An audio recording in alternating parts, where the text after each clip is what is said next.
गुफ्ती बारी सबर कौन ई सुखन व ज़ुबाने हिंदी फरमूदान की गुफ्ती कलमा रह रहे. The word reh is used even now in Urdu and Hindi for stay.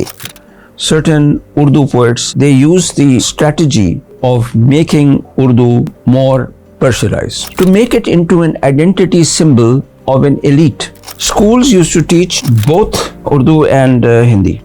They called it Hindustani, of course, in the Urdu script. They taught this, and they taught Hindi separately in the Devanagari script. Hindi was taught, but jobs were given in Urdu. One way or the other would eat up in the other communities' jobs, prospects of, rising socially and just living. Ordinary spoken language of common people can still be called Urdu Hindi because it can be understood on both sides.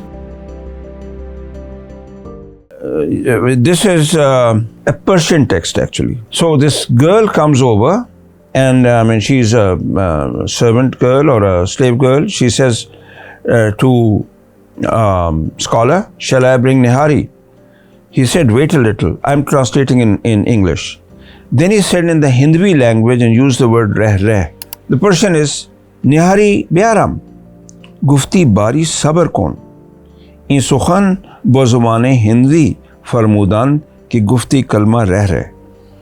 So the word reh is used even now in Urdu and Hindi for stay, stay put, wait, and so on. Now this is from Khalil Madalis and Hamid Qalandar from the 14th century, that is 13 something, right? So the girl speaks the language of the people, and therefore she understands the word reh reh. The scholar who is speaking to her therefore uses reh reh. The person who's writing is of course writing in Persian, but he makes it clear that the kalma reh reh, the words reh reh, bazubane Hindi farmudan, he said in the Hindi language. This is just to show you that the word used for the ancestors of this language was Hindi. Another interesting text is Khairul Bayan. I've seen the manuscript of this in many places. Germany is the original, manuscript, but it is also found in the Pashto Academy, Peshawar University. This is the first book of Pashto, which is on record. But in the beginning of it, by the way, it is also in Persian and Arabic, and this is written by Bajazid Ansari. But in the beginning, there are these lines, Re ba Yazid lik kitab ke agaz ke bayan, and so on. In other words, very clearly written in the language and in the script which we associate with the language Urdu, or rather the ancestor of Urdu Hindi. The most interesting chapter, perhaps for the history of the separation of Urdu and Hindi, is my 5th chapter, which is on the Islamization of the language. The argument is given by many scholars, A House Divided, Amrit Rai, and Shamsur Rahman Farooqi. When he writes about the history of Urdu, they've both given this argument. I have also used sources in Persian to give the argument that at a certain period in the 18th century, beginning from the middle of the 18th century, certain Urdu poets, Shah Hatim among them, Nasikh also, etc., Nasikh from Lucknow, they used deliberately, they used the strategy of making Urdu more Persianized, to make it into an identity symbol of an elite, an intellectual elite, which did not use Persian anymore. In fact, Persians made fun of Persian when they spoke it, because they said you're speaking it in the Indian fashion, right? And so they did not use Persian anymore. But they wanted to be different from the ordinary crowd. So instead of using the language as they found it in its previous Indian Sanskritic phase, they deliberately excluded a number of words, especially in the ghazal, and instead of them, they put in words of Persian and Arabic. This process changed the nature of Urdu poetry, high literature. It made it a product more close to the Persian ghazal and therefore alienated from India. And this begins the rift, the process of alienation of the two varieties of this language, Urdu, Persianized Urdu, and Sanskritized Hindi.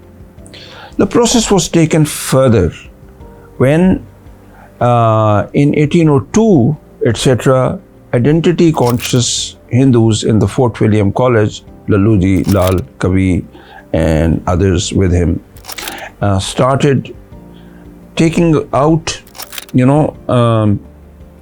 Persian words and Arabic words from the language and substituting them with Sanskritic words. That variety too was spoken in some areas.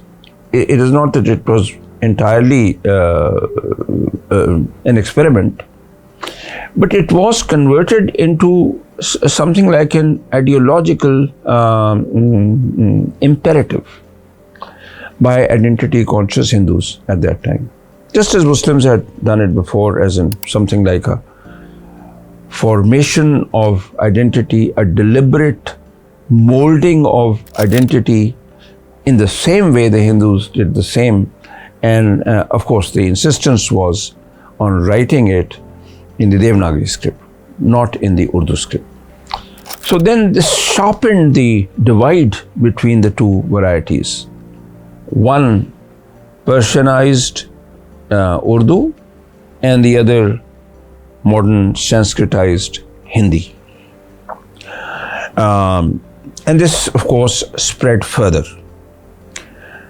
One major reason for that was that Urdu became associated, using the term Hindustani, with jobs. Now there are several factors. From 10 to 14, I have looked at employment, printing, and education, and radio, and film, and a little bit TV also.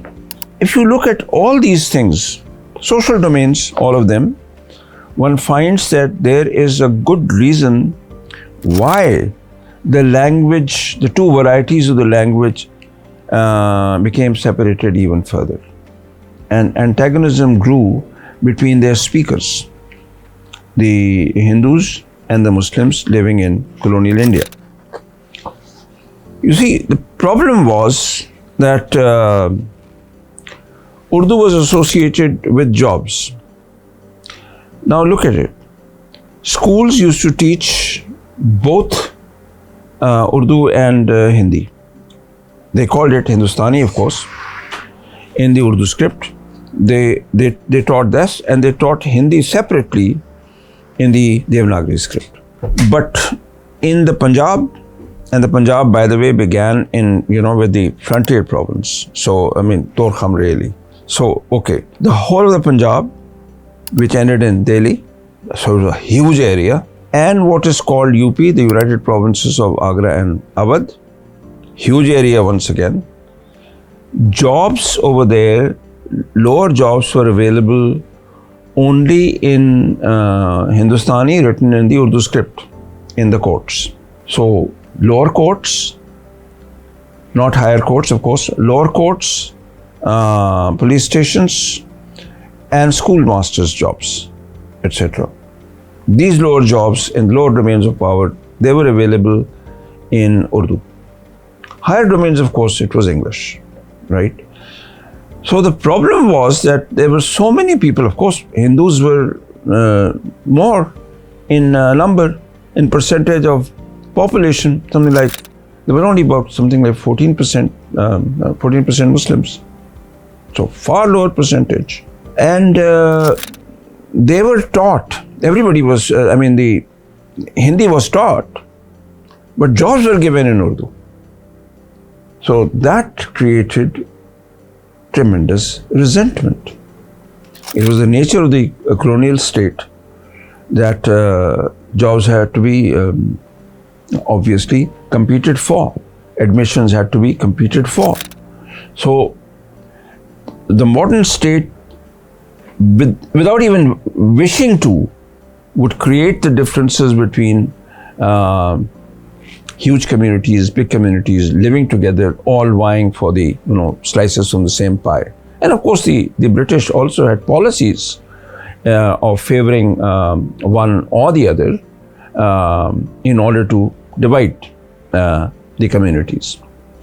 Although that does not remain the same all the time, and all officers did not have the same policy, but nevertheless it was there. Okay. So this is the main reason why there was a Hindi-Urdu controversy. And this meant that, in employment, in education, in printing, in radio, and in film, Urdu predominated, and that meant for the Hindu Mahasabha and many others that Muslim culture predominated along with it. So the Hindi movement can then be seen from the Hindu point of view as an anti-colonial movement, not anti-British colonial movement, but anti-Muslim cultural, anti-Muslim cultural movement, anti-Muslim cultural colonial movement. So one has to understand this to understand their point of view. Sir Anthony MacDonald. Sir Anthony, after petitions had been, bombarded upon him for about several years, he finally allowed Urdu and Hindi both to be used. All he said was that if the government receives a letter in Hindi, in the Devanagari script, then the government will reply to it in Hindi, in the Devanagari script. That's all. By the way, he is writing this to the Viceroy. Seems fair, logical, and so on. I've seen the papers actually where he makes this argument, very logical, etc. Very fair. But then what happened? The Muslims rose up in arms and resisted it. So I checked up, what for? Why were they so angry about it? It's not that Urdu is not going to be the official language in the lower domains of power. So why is this happening? Well, there's a reason for it. The reason is that if you have someone to reply the letters in Hindi in the Devanagari script, it'll be a clerk, of course, but then there'll be a job available for someone writing in the Hindi script in every office, in every police station, in every lower court, in every school. Lots of jobs. Okay, UP, the whole of UP, lots of jobs. Then this clerk may fall ill, so you need another clerk also. Sometimes you need a supervisor because their work is not going to be all that good, so you need a supervisor. So that means 2 to 3 jobs gone. Government is not going to increase the budget. That means the jobs will be taken out from those people who were writing earlier in Urdu, which meant Muslims and the caste class of Hindus. So these were the reasons for the resentment. It was eating up any order, one way or the other, would eat up in the other communities jobs, prospects of rising socially and just living. In education also the same thing happened. So in printing also same thing. But in printing, what happened was that printing was not always controlled by the government. It was controlled by ordinary presses run by rich people. So investors then invested in Hindi because of reasons of asserting the Hindu identity. So in printing, Urdu Urdu's share decreased a lot. In education, it did not decrease so much because jobs were in it. So it did not decrease so much. Okay. On the in film, etc., Hollywood went for basically they called it Hindi, of course, but they used more Urdu because it could be understood more easily. That has changed over time, but nevertheless, that trend continued for a very long time in Bollywood. And even now, one can understand what people say on the other side of the border. This goes for both countries. And here I'm going to end. What I'm going to say now is that despite all these attempts at playing politics with the language, identity politics of both and India as well as Pakistan, the fact is that the ordinary spoken language of common people can still be called Urdu Hindi because it can be understood on both sides. Of course, the script is different. The script cannot be understood unless you learn it. And of course, the learned vocabulary, the stock of that for Hindi is Sanskrit, and the learned stock of words for Urdu is Persian and Arabic. But the basic language remains the same. And I think this is something through which one can build up better relationships of accommodation, cooperation, and acceptance in both India and Pakistan. Thank you.